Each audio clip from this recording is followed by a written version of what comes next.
warri ta'anii warri wanta gaarii akka midhaanii beela'anii mootummaan Waaqayyoo kan isaaniiti isaan geessifachuutti jiru haga gammadanii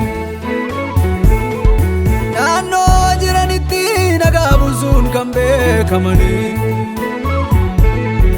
warri namaaf jaalatanii amaleeffatanii mootummaan Waaqayyoo kan isaaniiti isaan geessifachuutti jiru haga gammadanii mootummaan Waaqayyoo kan isaaniiti isaan geessifachuutti jiru haga gammadanii mootummaan Waaqayyoo kan isaaniiti isaan geessifachuutti jiru haga gammadanii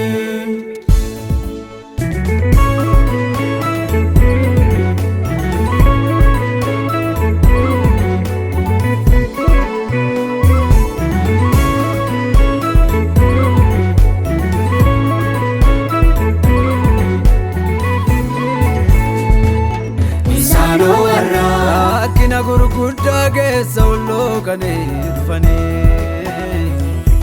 isaanoo warra uffata isaanii dhiiga hoolichaan miiccatanii qulqulleeffatanii isaanoo warra dameen isaanii jirmicha isa dhugaatti jiru isaanoo warra ijji isaan godhatanii warra beela'aniif dheebotan kan sooru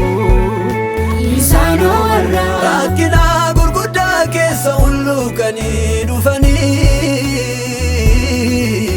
isaanoo warra uffata isaanii dhiiga hoolicha miiccatanii qulqulleeffatanii isaanoo warra dameen isaanii jirmicha isa dhugaatti jiru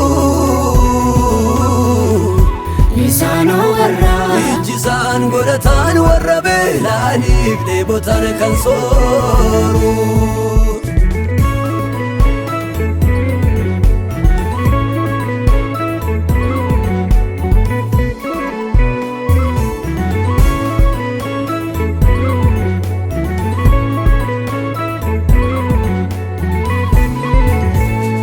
baay'ee abshaalota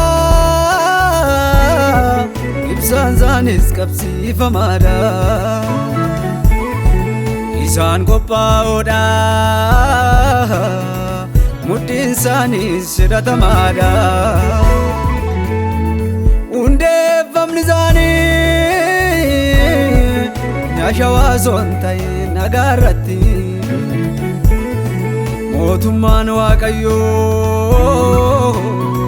yoomiyyuu kan warra akkasiiti eeyyeen dhugumayyuu kan isaaniiti baay'ee abshaalota ibsaan isaanis qabsiifamaadha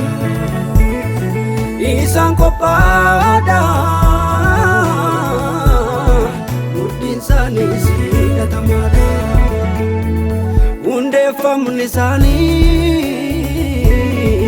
ashawaa son ta'e nagaarratti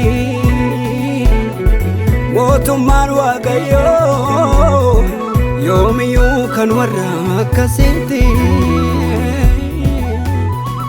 eeyyeen dhugumayyuu kan isaaniiti eeyyeen dhugumayyuu kan isaaniiti